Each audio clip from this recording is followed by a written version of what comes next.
रुक्मणी जी ने राधा रानी के दर्शन किए जब भगवान के 16,108 ब्याह हो गए, द्वारिकाधीश बन गए। उसके बाद कुरुक्षेत्र में 100 साल बाद ब्रजवासियों से मिले ठाकुर जी। तब रुक्मणी आदि सब पत्नियों के मन में आया कि ये राधा रानी को देख के तो आए, कितनी सुंदर है। त्रिलोकी सुंदर कृष्ण की हम पटरानियां हैं, हमारी सुंदरता के आगे स्वर्ग की उर्वशी आदि, रंभा आदि अप्सराएं भी फीकी लगती हैं, परंतु ये राधा रानी कैसी है, एक बार देख के तो आए। थोड़े अभिमान में गई है किशोरी जी को देखने के लिए। भगवान की अष्ट पटरानियां जब किशोरी जी का दर्शन करने के लिए गई, तो जैसे ही जिस शिविर में किशोरी जी विराजमान थी उसमें भीतर प्रवेश किया, तो मृग नैने, मृग जैसे नेत्र, दूध जैसा श्वेत बिल्कुल वर्ण, धीर गंभीर नेत्र, एक बार किसी को देख ले तो वो वहीं स्तब्ध मूर्तिमंत हो जाए। हस्त कमल ऐसे मानो जैसे कोई नील सरोवर के कमल खिल गए हों। चरण ऐसे कि जब चले तो उनके चरणों से उत्पन्न होने वाली ध्वनि को नेत्र बंद करके सुनते रहें। इतना सुंदर स्वरूप। ये स्वरूप काम प्रकट नहीं करता, बल्कि प्रकट हृदय में काम को नष्ट और कर देता है। ऐसा स्वरूप, हमारे अंदर जितने दोष हैं वो दोष समाप्त से हो जाते हैं। ऐसा स्वरूप देख करके 8 पटरानियां तो नतमस्तक हो गई और मन में सोचने लगी, हम काय बात की सुंदर है, सुंदरता तो इसे कहते हैं। प्रणाम किया, हे किशोरी जी हमारा प्रणाम स्वीकार करो। तुरंत रुक्मणी जी को उठाया,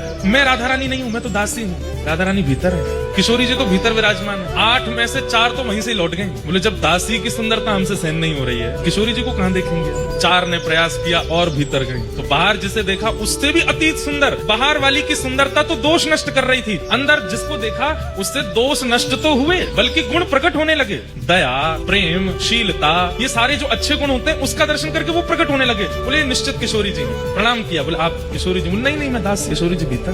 2 वहां से भी लौट गई। बोले कि अब किशोरी जी को नहीं सहन कर पाएंगे हम, ये तो दासियों ने हमारे मान का मर्दन कर रखा है, किशोरी जी क्या करेंगे। कहते हैं अंत तो गत्वा रुक्मणी जी पहुंची बस। और जैसे ही रुक्मणी जी ने प्रवेश किया, असंख्य, संख्या गिनी नहीं जा सकती, इतनी असंख्य सुंदरियां चारों ओर बैठी हैं। और उन सबकी सुंदरता में विशेषता यह है, एक की भी सुंदरता काम प्रकट नहीं कर रही है, सबकी सुंदरता गुण प्रकट कर रही है, नेत्रों से अश्रु प्रकट कर रही है, दीनता प्रकट कर रही है, दैन्य प्रकट कर रही है। और उन सबके मध्य में एक सिंहासन पर तप्त कांचन गौरांगी श्री राधे वृंदावनेश्वरी श्री किशोरी जी विराजमान। रुक्मणी जी देखते ही मूर्छित हो गई, बेहोश हो गई, सुंदरता सहन नहीं कर पाई, इतनी सुंदर किशोरी जी के रूप का कहाँ वर्णन करूं।